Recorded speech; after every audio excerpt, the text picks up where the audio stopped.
Bismillahirrahmanirrahim. Assalamualaikum warahmatullahi wabarakatuh. Pemirsa TVmu dimanapun Anda berada, semoga senantiasa dalam limpahan kesehatan, keberkahan, dan rahmat Allah Ta'ala. Alhamdulillah kembali hadir bersama saya Isam Marsya dalam program catatan akhir pekan TVmu. Seperti biasa menyajikan diskusi bicara tentang persoalan keumatan dan kebangsaan dalam perspektif Persyarikatan Muhammadiyah. Seperti biasa bersama Ayahanda Profesor Dr. Radang Kahmat, Ketua Pimpinan Pusat Muhammadiyah. Dan pemirsa, dalam catatan akhir pekan kali ini kita akan berbicara tentang salah satu persoalan yang juga tentu menarik perhatian publik dalam waktu belakangan ini, bicara tentang kembali munculnya narasi-narasi yang cenderung mengarah ke Islamofobia di tanah air. Untuk itu kita akan mengangkat tema narasi Islamofobia di Indonesia. Dan seperti biasa, langsung saja kita sapa Ayahanda Profesor Dr. Radang Kahmat yang telah hadir dan bergabung secara virtual. Assalamualaikum Ayahanda. Waalaikumsalam warahmatullahi wabarakatuh. Alhamdulillah Ayahanda, kita kembali hadir dalam catatan akhir pekan TVmu. Semoga Ayahanda senantiasa selalu sehat walafiat, insya Allah Ayahanda. Alhamdulillah, Ananda, insya Allah bidu'akum, dengan doa kita semua ya. Amin, insya Allah. Baik Ayahanda, catatan akhir pekan kali ini kita bicara tentang narasi Islamofobia di Indonesia. Kita belakang juga cukup munculnya salah satu narasi-narasi yang dihadirkan oleh salah satu tokoh yang menyebutnya sebagai pengamat intelijen di tanah air, namun narasinya menggiring ke arah Islamofobia yang berbicara tentang ciri-ciri masyarakat ataupun orang yang disebut radikal, dan juga namun narasinya itu mengarah kepada mengeneralisasi hal-hal yang cenderung kepada Islamofobia. Dan kita juga tahu ya, Anda juga sempat menyampaikan pernyataan-pernyataan di media tentunya. Bagaimana ya Anda, sebelum kita menyinggung persoalan narasi tersebut, bagaimana ya Anda melihat persoalan Islamofobia di tanah air tentunya? Bismillahirrahmanirrahim. Assalamualaikum warahmatullahi wabarakatuh. Waalaikumsalam. Alhamdulillah, wassalatu wassalamu ala rasulillah, wala hawla wala quwata illa billah. Para pemirsa TVmu yang dirahmati Allah Subhanahu wa Ta'ala, juga Ananda yang di studio. Alhamdulillah kita sekarang atau hari ini bisa berjumpa lagi dalam acara yang selalu kita adakan, yaitu catatan akhir pekan. Ada ayat yang sangat tepat untuk ini, yaitu dalam surat At-Taubah ya. Yuriduna yutfi'u nurallah biafwahihim wa ya'ballahu yutimma nurahu walau karihal kafirun. Banyak atau orang-orang yang menginginkan padamnya agama Allah. Jadi banyak orang yang mencoba memadamkan agama Allah biafwahihim, dengan mulut mereka, dengan perkataan mereka. Wa ya'ballahu yutimma nurahu walau karihal kafirun. Tapi Allah justru akan menjadikan cahayanya makin bersinar. Nah, jadi tidak aneh Ananda, para pemirsa, sejak Kangjeng Rasul hidup, setiap periode ada musuh-musuh Islam yang selalu menginginkan Islam itu hilang, hancur, tidak berdaya. Maka kejadiannya akan sebaliknya.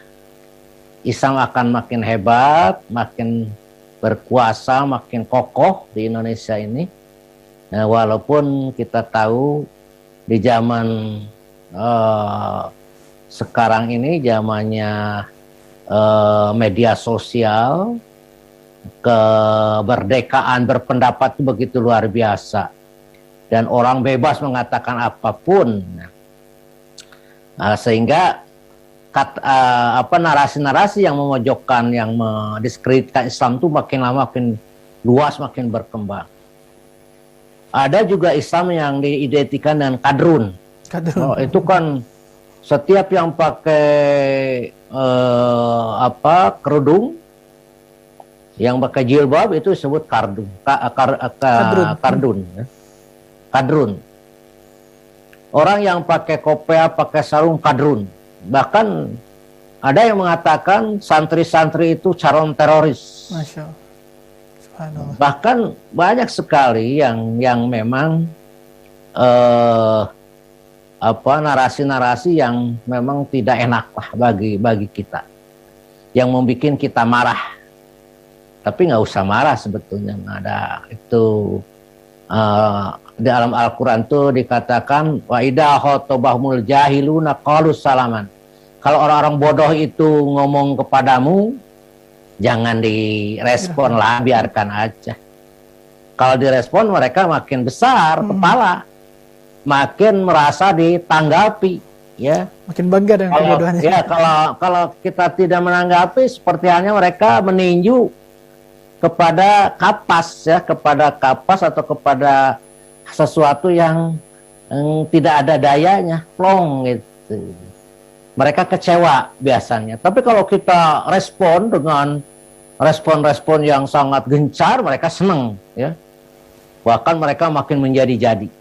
Dan harus tahu bahwa itunya, ya, media sosial yang dia punyai makin naik ratingnya, makin banyak uang yang dihasilkan, ya. Makin kemarin Muhammad Kece itu sebulan tuh 48 juta mah dapat, ya, dari kemarin narasi tentang menghina Islam, tentang penistaan agama ini. Sehingga satu tahun itu dia dapat 500 juta lebih. Ya, bahkan ada yang mengatakan 5 miliar katanya dapatnya itu setahun dari hal seperti. Termasuk yang akhir-akhir ini yang pengamat intelijen, ya. Ya, kalau pengamat intelijen kan bukan intelijen, ya. Dia kan mengaku saja pengamat intelijen, ya. Lalu dia membuat fakta-fakta yang menurut saya tidak bagus. Pertama, orang radikal itu tidak menghormati bendera merah putih. Yang kedua, orang radikal itu tidak memasang foto presiden dan wakil presiden. Yang seterusnya, dia adalah yang menyebarkan bahasa Arab, mengembangkan bahasa, kan itu aneh. Bahasa Arab diidentikan dengan menyebarkan dengan terorisme, itu kan aneh. Padahal bahasa Arab itu bahasa yang oleh orang Islam sangat dipergunakan karena penting untuk sholat, untuk baca Al-Quran itu bahasa Arab, ya. Jadi sama dengan itu ingin dia menghilangkan bahasa Arab Indonesia, yang akhirnya menghilangkan Al-Quran maupun menghilangkan bacaan sholat. Kesanahnya, ya. Menurut saya ini memang bagian dari Islamofobia yang tidak hanya di Indonesia, di seluruh dunia juga dikondisikan. Ada yang kepentingan tadi arado hayata dunya, ada kepentingan juga untuk agama mereka, ada kepentingan juga untuk kepentingan politik dan lain sebagainya. Baik, saya kira itulah Ananda, ya, mengenai hal. Bagaimana kita melihat munculnya narasi-narasi di tengah berbagai persoalan bangsa yang kembali hadir di tengah kita saat ini. Baik Anda, kita akan kembali usai jeda berikut catatan akhir pekan dengan tema kita narasi Islamofobia di Indonesia, dan pemirsa tetap bersama kami.